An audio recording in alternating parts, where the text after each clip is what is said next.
ይሄ ባለ 50 ሰማይና ምድር ታርቀውበታል። አሁንም ንስሐ ግቡ። በባለ 50 ንስሐ የለም የተባለው ስግደት አይሰጣችሁም ነው እንጂ አትናዘዙም አልተባለም። እሾህ ወግቶኝ አሁን ባለ 50 ነው በሰኔ እነቅልልሃለሁ ይባላል እንዴ? እንዴ ሾህ አይደለም እንዴ?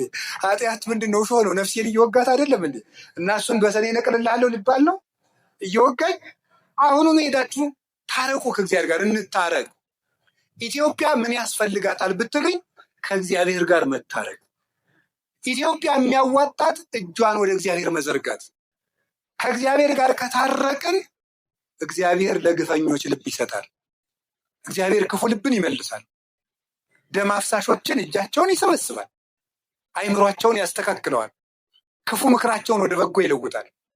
እኛ ከእግዚአብሔር ጋር ግን አንታረቅ። ካልታረቅን ታዲያ ምን እናገኛለን? አንታረቅና እንለምነው ምን ይገኛል? ምንም።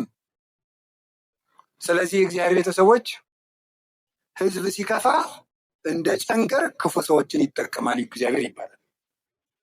አሁን ከእግዚአብሔር ጋር እንደመታረቅ ራሳችንን ወደ እግዚአብሔር እንመልስ።